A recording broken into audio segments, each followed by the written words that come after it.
The entire domino chain of potential global financial instability, as outlined in the script, begins with a single, decisive policy shift in Tokyo. The Bank of Japan's BOJ moved to raise interest rates after a prolonged period of maintaining the world's last remaining negative interest rate policy, NERP.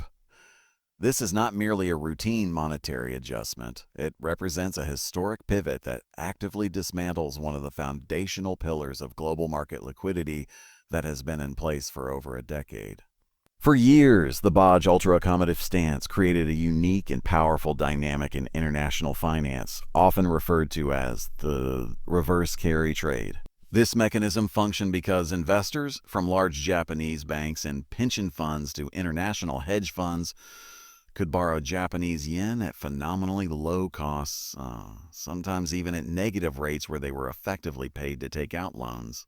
This free money was then immediately converted into other currencies, primarily US dollars, to purchase higher-yielding assets elsewhere. The preferred destination for this tidal wave of cheap capital was the US Treasury market, where investors could lock in a safe, positive return on government bonds, pocketing the difference as pure arbitrage profit. This relentless flow served as a constant subsidized source of foreign funding for U.S. government debt, artificially suppressing Treasury yields and keeping borrowing costs for America and, by extension, for corporations and consumers influenced by those benchmark rates at remarkably low levels. Japan's status as the United States' largest foreign creditor, holding well over $1 trillion in treasuries, is a direct result of this decades-long trade.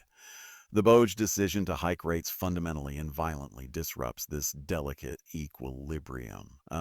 By moving interest rates from negative or zero into positive territory, the central bank is directly attaching a tangible cost to the yen. The free money that fueled the global carry trade machine is no longer free. The mathematical incentive that drove the multi-trillion-dollar flow for years instantly reverses. From the perspective of a Japanese financial institution, the calculus changes overnight. The cost of servicing existing yen-denominated loans used to fund overseas investments begins to rise. This creates an urgent, financially imperative motivation to unwind these positions. The most logical and immediate action is to sell the offshore assets, the U.S. Treasury bonds, convert the dollar proceeds back into yen, and repay the now more expensive loans. This is not a speculative bet on market direction.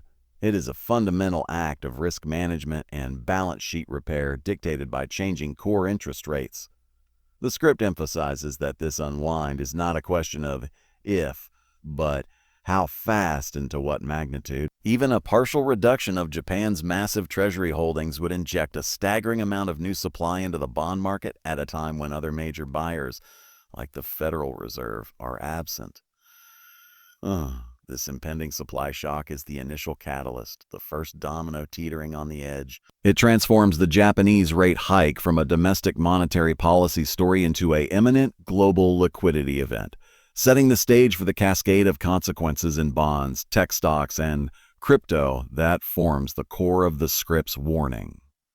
The reversal of the world's most entrenched easy money policy thus acts as the detonator for a chain reaction across interconnected global asset class. The critical link between Japan's domestic policy shift and the script's forecast of global market contagion is the forced, large-scale unwinding of U.S. Treasury bond holdings.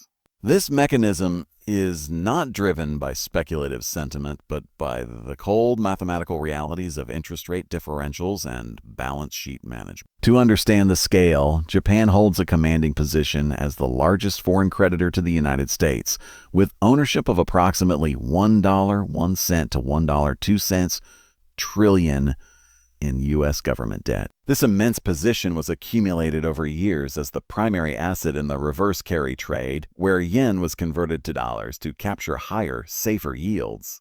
However, with the cost of yen now rising, these holdings transform from a source of steady profit into a potential source of escalating funding cost and currency risk. The financial imperative for Japanese institutions, including major banks, insurance companies, and the massive government pension investment fund GPIF, is clear. Reduce exposure to assets funded by a currency that is becoming more expensive to borrow. The script posits that a sell-off of even a modest portion of these holdings, say 10% to 20%, would unleash a financial avalanche. In dollar terms, this equates to $110 billion to $240 billion worth of U.S. Treasury bonds needing to find new buyers in the open market almost simultaneously. This scenario constitutes a profound supply shock to the world's most critical debt market. The foundational principle of bond markets is inverse price-yield relationship. When bond prices fall due to excessive selling pressure, their yields, the effective interest rate they pay, rise commensurately. Therefore, a sudden influx of hundreds of billions in bonds for sale would overwhelm natural demand, cratering prices and causing Treasury yields to spike dramatically.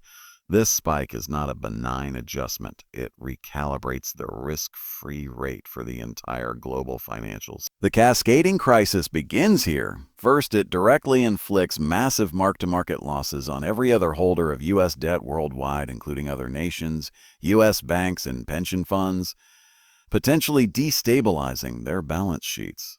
Second, and more critically for the broader market, it redefines the opportunity cost for all cap. When safe 10-year Treasury yields jump from, for example, 4.5% to 6% or higher virtually overnight, the required rate of return for holding any risky asset, from corporate bonds to equities, must adjust upward immediately. Assets that were attractive at lower Treasury yields suddenly look overvalued and excessively risky. This repricing mechanism is swift and brutal. Furthermore, rising Treasury yields directly increase the U.S. government's own borrowing costs, exacerbating fiscal deficit concerns and potentially triggering further credit downgrades or market anxiety, creating a dangerous feedback loop. Thus, the script establishes this forced Treasury unwind as the essential transmission channel. A localized policy change in Tokyo mechanically triggers a bond market tsunami, whose rising yield waters then flood into every other asset class. Beginning with the most interest rate sensitive and overvalued sectors, the bond market, often seen as a slow-moving indicator, becomes the epicenter of the initial quake. Following the initial shockwave through the bond market, the script identifies the overvalued AI stock bubble as the most vulnerable and significant domino to fall. This thesis hinges on the fundamental financial principle of relative value and the critical role that Treasury yields play as the risk-free rate in all asset pricing models. For the past several years, a powerful market narrative centered on the transformative potential of artificial intelligence has driven capital into a concentrated cohort of mega-cap technology companies. Firms like NVIDIA, Microsoft, AMD, and others associated with the AI infrastructure build-out have seen their valuations soar to astronomical levels, often trading at price-to-earnings, P/E ratios of 50-80. Or even over 100. Investors have tolerated and justified these extreme valuations under a specific macroeconomic condition, the persistent era of near-zero interest rates and low bond yields. In such an environment, the primary objective for institutional and large-scale traders shifts from seeking returns to preserving capital and reducing portfolio risk. This leads to a broad-based deleveraging and selling of speculative positions. Cryptocurrencies, despite narratives of being digital gold or an inflation hedge, have in practice largely behaved as the highest beta risk assets in this cycle, meaning they tend to amplify broader market moves, both up and, crucially, down. When liquidity drains from the system, they are among the first and hardest hit as traders sell what they can sell, liquid assets, to cover losses or margin calls elsewhere, or simply to raise cash. The script further notes that the market is not passively waiting for the impact this time, but is front-running the pan. This behavior was evidenced by a sharp sell-off coinciding with a recent quarterly triple witching event, a simultaneous expiration of stock options, index options, and futures that often leads to heightened volatility and portfolio rebalancing. The fact that Bitcoin and Ethereum sold off sharply during this event suggests sophisticated players are already positioning for and anticipating the coming macro shock. accelerating the downward pressure. For Bitcoin, the immediate technical concern becomes the defense of key psychological and support levels, such as $70,000. A decisive break below such a level could trigger a wave of automated selling and loss of investor confidence, leading to a deeper flush. For altcoins, the outlook is portrayed as even more precarious. Their typically lower liquidity and higher volatility make them exponentially more vulnerable in a broad risk-off exodus. They are often obliterated as capital flees to safety, be it cash, treasuries, or even just back to the relative stability of Bitcoin.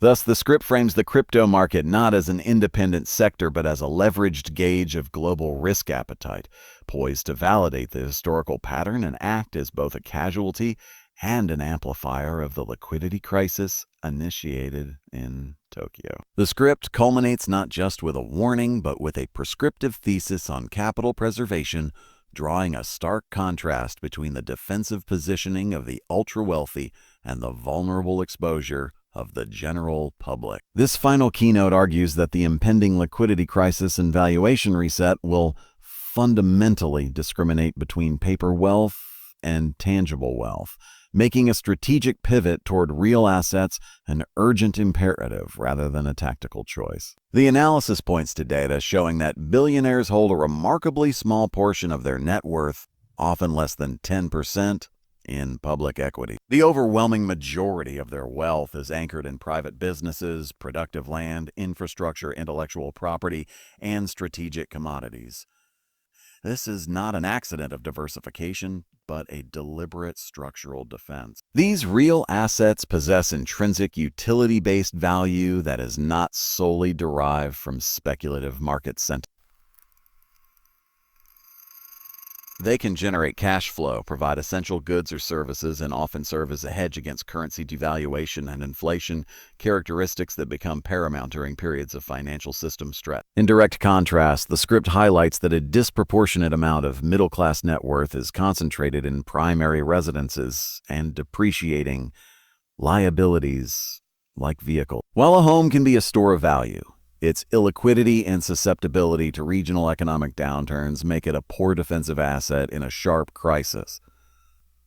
It cannot be easily sold in parts to raise cash without upending one's life. A car, from a wealth perspective, is a pure consumptive liability that loses value. This asset allocation, the script argues, leaves the average investor dangerously overexposed to the very digital and paper-based markets, public stocks, crypto, that are poised for the most severe repricing when the everything bubble faces pressure. The core vulnerability is not just being invested, but being invested in assets whose value is purely derived from the next buyer's willingness to pay, speculative value, rather than from their underlying productive capacity, intrinsic value. Therefore, the script's ultimate strategic call is for a defensive transition from financial assets to real assets. This means shifting a portion of one's portfolio away from overvalued, interest rate-sensitive tech stocks and highly speculative cryptocurrencies and into asset classes that have historically preserved wealth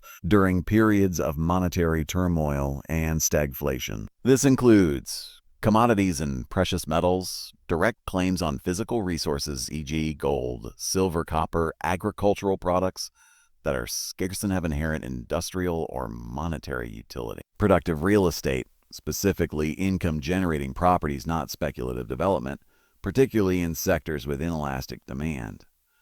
Infrastructure and timberland, assets that provide essential services and benefit from long-term contractual cash flows or biological growth. Shares in essential private businesses, ownership in companies providing non-discretionary goods and services, often accessed through private equity or specific funds. The central philosophy is that in a crisis driven by a collapse in confidence in financial engineering and central bank omnipotence, real assets become the only truth. Their value is not contingent on a functioning, liquid stock market or stable monetary policy. It is grounded in physical reality, scarcity, and societal need. The script posits that the Japanese rate hike and its consequences will act as a brutal litmus test, separating resilient, asset-backed wealth from fragile, sentiment-driven wealth, making this defensive reallocation the critical action step for navigating the coming volatility.